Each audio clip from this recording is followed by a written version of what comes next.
അലൈക്കും വറഹ്മത്തുള്ളാഹി. അൽഹംദുലില്ലാഹ്. പ്രിയപ്പെട്ട 10ാം ക്ലാസ്സിലെ വിദ്യാർത്ഥികളെ, നമ്മൾ ദുറൂസിലെ 8ാമത്തെ പാഠം അൽ മുസ്ലിമൂന ഫി കൈരള, ആ പാഠത്തിൻ്റെ ഖുറാസെ നമ്മൾ നോക്കുന്നത് കേട്ടോ. നുക്കുമിലു, പൂവിട്ട ഭാഗം പൂരിപ്പിക്കാനാണ്. തെക്കേ ഇന്ത്യയിൽ ഭരണം നടത്തിയിരുന്ന ഡാഷ് ലെ അവസാനത്തെ രാജാവായിരുന്നു. ചേര കുടുംബത്തിലെ കേട്ടോ, ചേര കുടുംബത്തിലെ അതിലുണ്ടല്ലോ രാജാവായിരുന്നു ചേരമാൻ പെരുമാൾ. 2. ചേരമാൻ പെരുമാൾ അഥവാ താജുദ്ദീൻ ഒമാനിലെ ഡാഷിൽ മരണപ്പെട്ടു, സലാലയിൽ മരണപ്പെട്ടു. 3.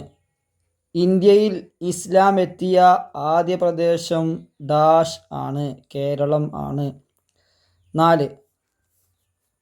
അസയ്യിദ് അലവി അൽ മൻഫുറമി യമനിൽ നിന്നാണ് കേരളത്തിൽ എത്തിയത്, ഡാഷിലാണ് യമനി, ഞാൻ കൂട്ടി വായിച്ചു എന്ന് മാത്രം.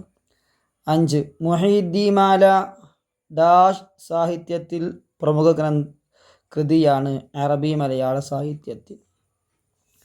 പിന്നെ ചേരുംപടി ചേർക്കാനാണ്. സ്വാതന്ത്ര്യ സമരത്തിൻ്റെ മുന്നണി പോരാളി ആലി മുസ്ലിയാർ, സി കേട്ടോ. 2. ബുഖാറയിൽ നിന്ന് വന്നു, ആര്, ഡി, അസയ്യിദ് അഹമ്മദ് ജലാലുദ്ദീൻ. യമനിൽ നിന്നെത്തി, എ, അസയ്യിദ് ജിഫ്രി റളിയല്ലാഹു അൻഹു. പിന്നെ 4. കേരളത്തിലെ പ്രമുഖ സൂഫിയായിരുന്നു അല്ലാമ ഉമർ അൽ ഖാളി റഹിമഹുല്ലാഹ്. പിന്നെ നമ്മൾ ഉത്തരം പറയാനാ.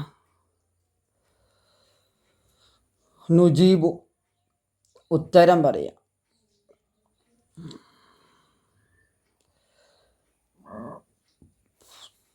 മാലിക് ബിൻ ദിനാർ റളിയല്ലാഹു അൻഹുവും സംഘവും കേരളത്തിൽ മസ്ജിദ് നിർമ്മിച്ചു. എവിടെയെല്ലാം? കൊടുങ്ങല്ലൂര്, കൊല്ലം,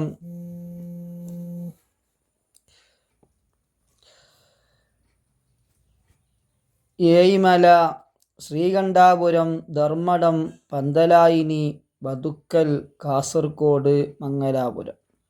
2.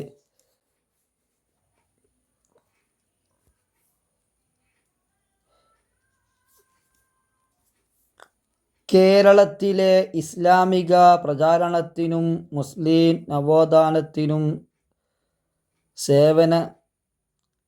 സേവനങ്ങളർപ്പിച്ചവർ ആരെല്ലാം? സയ്യിദുമാരും സൂഫി വര്യരും പണ്ഡിതന്മാരും. 3. സമസ്ത കേരള ജംഇയ്യത്തുൽ ഉലമായുടെ രൂപീകരണ ലക്ഷ്യം എന്തായിരുന്നു? ഉത്തരം അഹ്ലുസുന്നത്തി വൽ ജമാഅത്തിൻ്റെ സംരക്ഷണവും മുസ്ലിം സമൂഹത്തിൻ്റെ സമഗ്ര വികസനവും.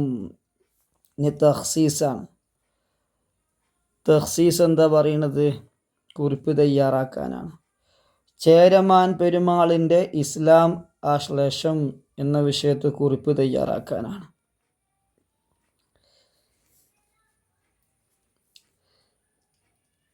ഇന്ത്യയിലെ അവസാനത്തെ ചേര രാജാവായിരുന്നു ചേരമാൻ പെരുമാൾ. കൊടുങ്ങല്ലൂര് ആസ്ഥാനമായി രാജ്യം ഭരിച്ചിരുന്നു.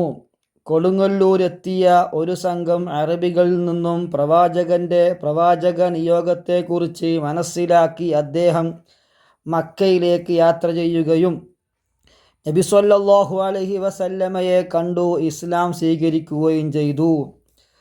താജുദ്ദീൻ എന്ന പേർ സ്വീകരിച്ച അദ്ദേഹം മലബാറിലേക്ക് മടങ്ങുന്ന വഴി ഒമാനിലെ സ്വലാലയിൽ വെച്ച് മരണപ്പെട്ടു.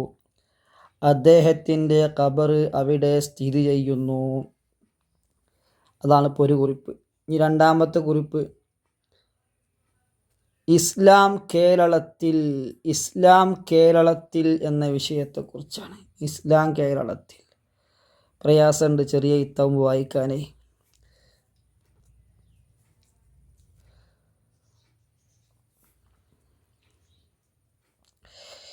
ഇന്ത്യയിൽ ഇസ്ലാം മതം ആദ്യമായി പ്രചരിച്ച മണ്ണാണ് കേരളം. പ്രവാചകൻ മുഹമ്മദ് സല്ലല്ലാഹു അലൈഹി വസല്ലമയുടെ കാലഘട്ടത്തിൽ തന്നെ അറബ് വ്യാപാരികൾ, അവിടെ അയിനുപോയി അംസയിക്കേണ്ട തിരുത്തിക്കലുണ്ട്, അറബ് വ്യാപാരികൾ വഴിയാണ് ഇസ്ലാം കേരളത്തിലെത്തുന്നത്.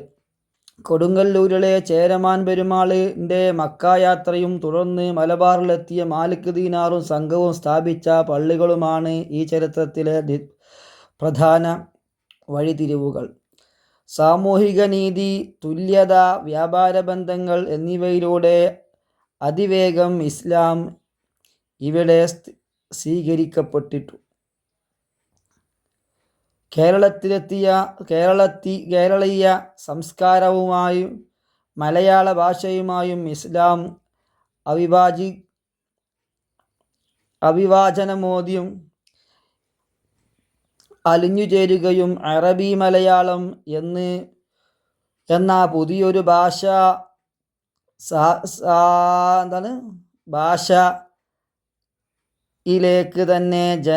ഭാഷയ്ക്ക് തന്നെ ജന്മം നൽകുകയും ചെയ്തു.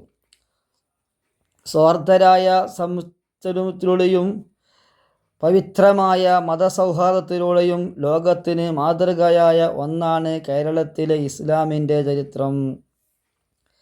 ഞങ്ങൾ ഉസാറാക്കി വായിച്ചുകൊണ്ടിട്ടോ.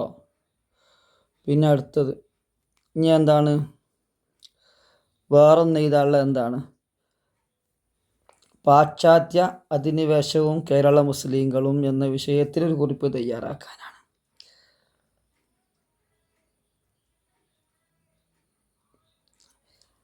അത് ഞാൻ മലയാളത്തിൽ എഴുതിയത് കുറേ എഴുതണം. അപ്പോൾ എന്ത് ചെയ്തു, മലയാളത്തിലാണ് എഴുതി. അറബി മലയാളത്തിൽ എഴുതാ, പക്ഷേ ഇങ്ങനെ എഡിറ്റ് ചെയ്യുമ്പോഴേ കുറച്ച് നയിപ്പ് എടുക്കണം.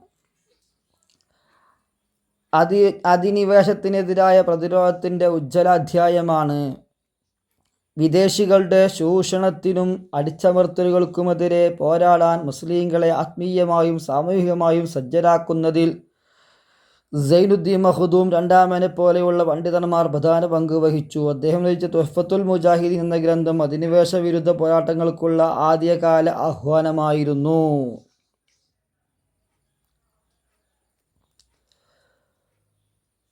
പോർച്ചുഗീസുകാർക്ക് ശേഷം വന്ന ഡച്ചുകാർക്കും ബ്രിട്ടീഷുകാർക്കുമെതിരെ മുസ്ലിങ്ങൾ ചെറുത്തുനിൽപ്പ് തുടർന്നു. 19-ാം നൂറ്റാണ്ടിലും അധിനിവേശത്തിനെതിരായ പ്രതിരോധത്തിൻ്റെ ഉജ്ജ്വല അധ്യായമാണ്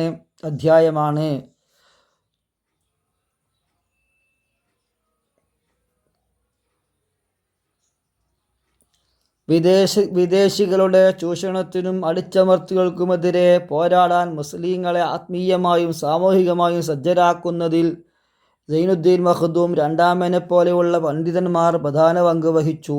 അദ്ദേഹം രചിച്ച തുഹ്ഫത്തുൽ മുജാഹിദീൻ എന്ന ഗ്രന്ഥം അധിനിവേശ വിരുദ്ധ പോരാട്ടങ്ങൾക്കുള്ള ആദ്യകാല ആഹ്വാനമായിരുന്നു.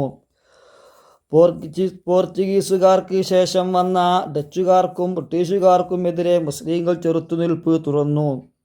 19-ാം നൂറ്റാണ്ടിലും 20-ാം നൂറ്റാണ്ട് തുടക്കത്തിലും നടന്ന മലബാർ കലാപവും 1921 ബ്രിട്ടീഷ് വിരുദ്ധ പ്രക്ഷോഭങ്ങളും ഈ പ്രതിരോധ പരമ്പര തുടർച്ചയായിരുന്നു. മാപ്പിളപ്പാട്ടിലൂടെയും പ്രസംഗത്തിലൂടെയും സ്വതന്ത്രവാച ജനങ്ങൾ വളർത്താൻ അവർക്ക് സാധിച്ചു. ചുരുക്കത്തിൽ സ്വന്തം നാടിൻ്റെ സ്വാതന്ത്ര്യത്തിനും പരമാധികാരത്തിനും വേണ്ടി ജീവനും സ്വത്തും ബലിയർപ്പിച്ച ധീരമായ ചരിത്രമാണ് പാശ്ചാത്യ അധിനിവേശത്തിനെതിരെ കേരള മുസ്ലിങ്ങൾക്കുള്ളത്. അള്ളാഹുവെ നീ കബൂലാക്കണേ റഹ്മാനെ, അള്ളാഹുവെ നീ കബൂലാക്കണേ റഹ്മാനെ. അസ്സലാത്തു വസ്സലാമു അലൈക യാ സയ്യിദി യാ റസൂലല്ലാഹ് ഖുദ് ബിയദി ഖല്ലത് ഹീലതി അദ്രിക്നി. അർഹമുർ റഹീമായ റബ്ബേ നീ കബൂലാക്കണേ അല്ലാഹ്. ഞങ്ങൾക്കുള്ള ഖൈറായ ഉദ്ദേശങ്ങൾ നീ ഹാസിലാക്കണേ അല്ലാഹ്. ഞങ്ങൾക്ക് നല്ല ബുദ്ധിയും ഓർമ്മശക്തിയും തരണേ റഹ്മാനെ. ഞങ്ങൾക്ക് ഞങ്ങളെ ഉമ്മ ഉപ്പ ഉസ്താദുമാർക്ക് സർവ്വ പാപങ്ങളും നീ പൊറുക്കണേ അല്ലാഹ്. അവരുടെയും ഞങ്ങളുടെയും രഹസ്യവും പരസ്യവുമായ രോഗങ്ങളും നീ ശിഫയാക്കി തരണേ അല്ലാഹ്. കടങ്ങളെ തൊട്ടും മാനസിക പ്രയാസങ്ങളെ തൊട്ടും അവർക്കും ഞങ്ങൾക്കും നീ സംരക്ഷണം നൽകണേ അല്ലാ. റബ്ബേ, ഞങ്ങളുടെ ഈമാനും ഇസ്ലാമും നീ സ്വീകരിക്കണേ അല്ലാ. നിനക്കിഷ്ടമില്ലാത്ത പ്രവർത്തനങ്ങളിലേക്ക് ഞങ്ങളെ നീ എത്തിക്കരുതേ റഹ്മാനേ. ബിറഹ്മതിക യാ അർഹമർ റാഹിമീൻ.